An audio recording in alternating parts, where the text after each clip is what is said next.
Hey guys, Willie and Murfitt here. Welcome back to the channel and welcome to another video. These things here are breeding like flies. Anyway, this is my sister-in-law's car, my brother-in-law's car, and has an issue. When you accelerate, it pulls to the right. So I'm gonna have a quick look at it and go for a quick drive and just see what's happening. Hopefully it's nothing major. There's a lot of potholes and such like around the roads, and if you hit one of them you could bend a steering arm or something. But I want to see how severe it is. I want to see how violent it is pulling to the sides. All being well, it's something that's easily rectified. Maybe the tracking's misaligned or something, but you know, another generation 1 Nissan Leaf.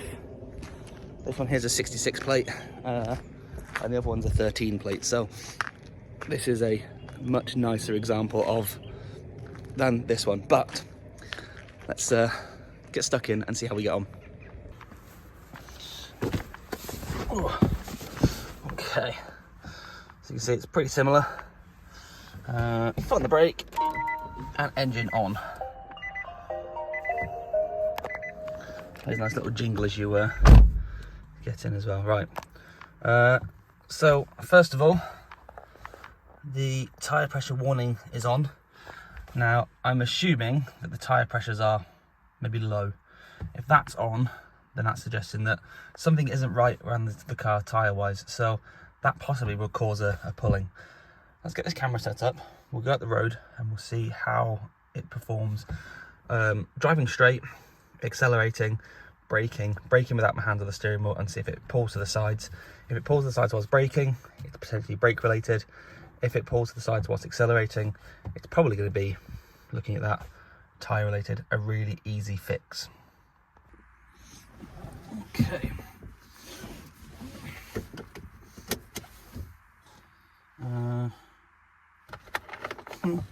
Why is the parking brake in this car?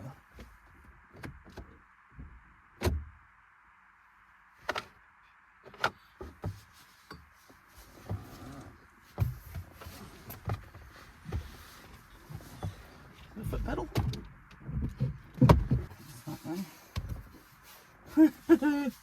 How do you release the handbrake?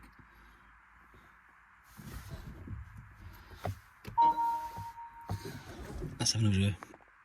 Okay, here we go, take 2. So, to release the handbrake or the parking brake, you push down and it will release.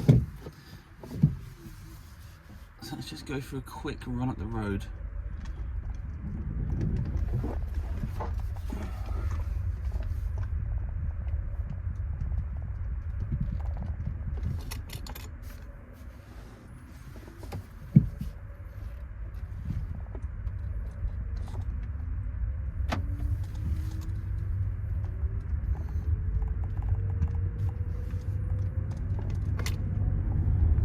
Okay.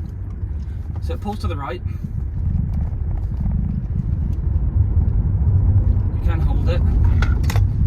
And it doesn't pull whilst braking.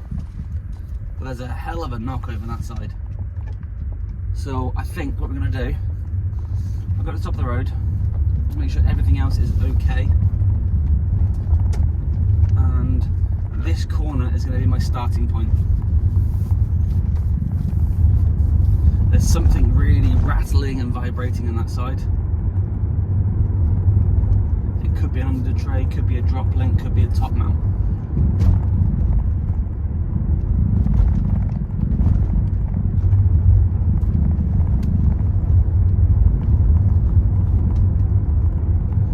It is definitely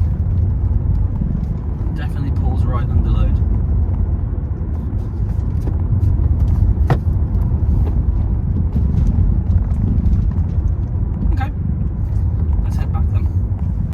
I'm not sure how well that's coming out on camera, but there's a very definitive rattle.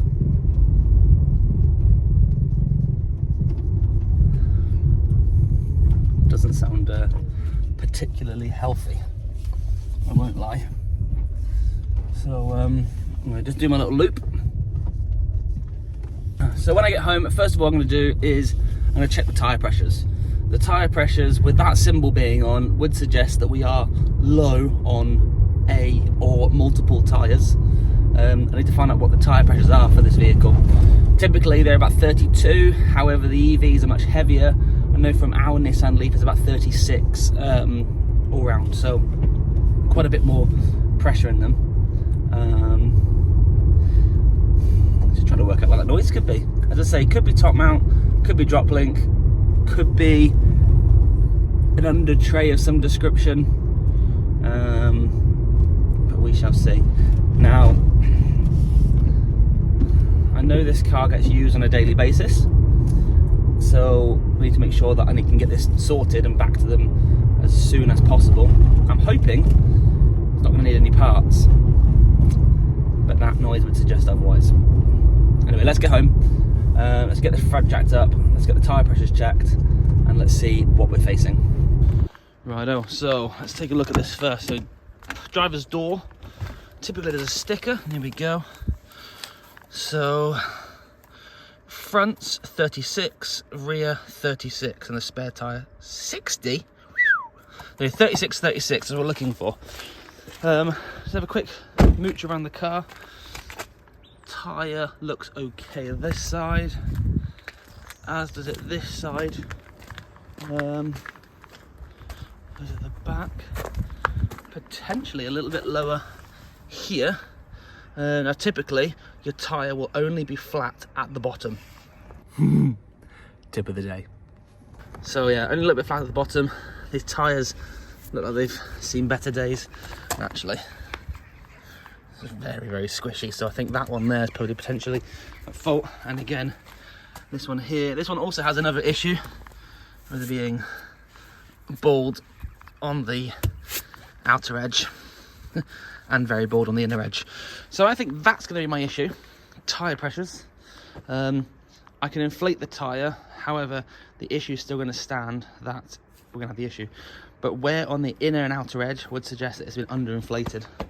So I've just taken the valve caps off. Let's have a quick mooch at these. So 36 front, 36 rear. Now I have just given this a quick rub, and as you can see, it doesn't look too healthy, very squidgy. And tyre pressure wise, we're looking about, these go in increments of 5, so that's about 29, not quite 30. I've taken these valve caps off already. 31, so we're 5 down on that.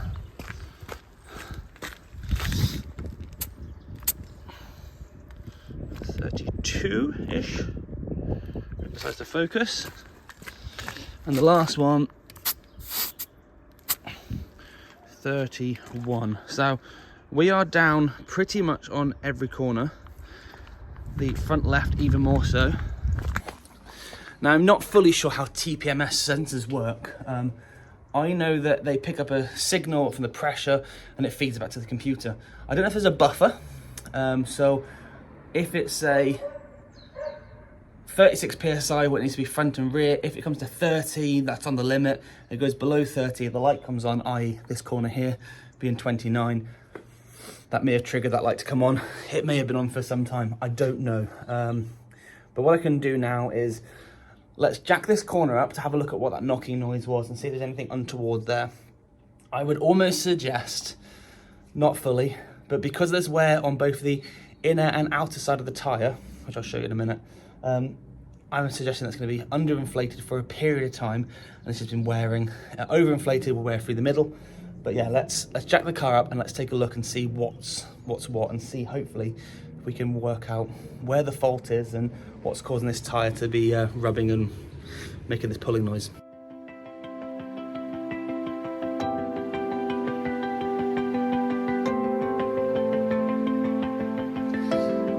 I have good news and I have bad news. The good news is I found the fault. The bad news is there's no way I can fix this today. I need to get some parts ordered and see what's what. But this is having a knock-on effect for the tyre and the steering and the pulling and everything. So let's go show you now. Righto. Let's take a quick look at the tyre to start with. So as you can see, significant wear on the inside, wear on the outside. The tyre pressure is low. if I drop you down and I shake the wheel, you should hopefully be able to see the amount of movement in this tyre. And if I get you underneath the car, you can see that bottom ball joint. Ready for it? There's an awful lot of play there. I'll turn the steering the other way just to check.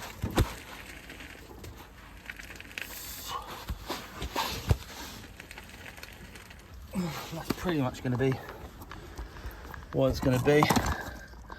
Stick you under there so you can see.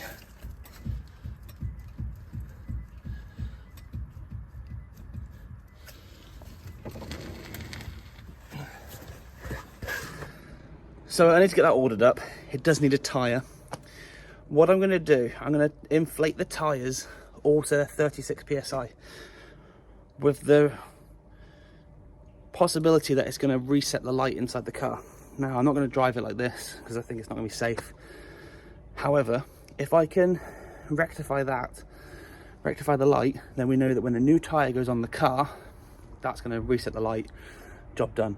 If it doesn't reset the light, you know, there's potentially going to be another fault somewhere else, but I think that's pretty much going to sort it. It may need to be inflated and gone over a certain speed before the light goes out. It might just need to be inflated and that will sort it. It may have a button somewhere in the car you press and hold and it resets itself, calibrated and such like. So, it's good news, it's bad news. Let's see. I'll get a part ordered up and I'll go from there. But that's pretty much diagnosing and finding the fault. You've got to pump it up, don't you know? Pump it up. You've got to... Oh. Okay, so that hasn't reset, which isn't the end of the world, which that just must mean. Is there a... that's a radio then. Let's turn that off.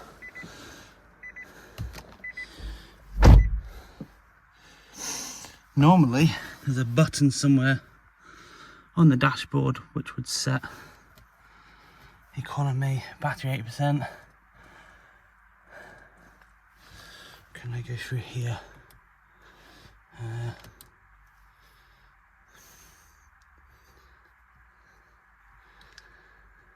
There you go. TPMS Reset. Start. So it's going to be calibrating. That's it done. The light is off.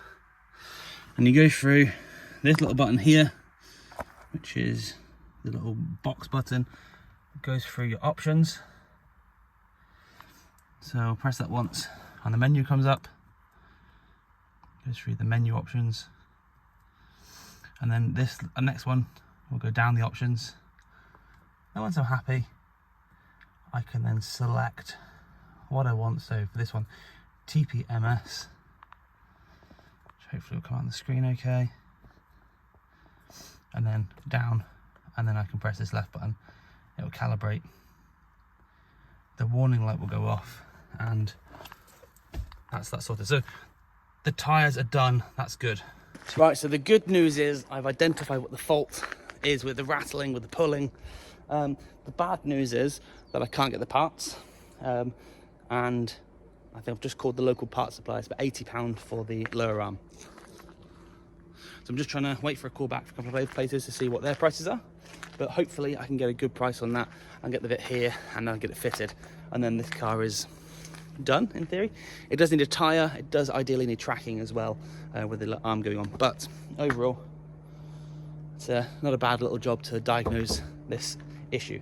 So join me next time and I'll rectify this fault and hopefully get this car back on the road and get things sorted. So thanks very much for watching. If you have enjoyed this content and other content I put out there, please leave a thumbs up button, comment down below, and if you haven't done so already, please consider becoming a subscriber to the channel. It really means a lot to me, and I look forward to seeing you guys in the next one. Take it easy.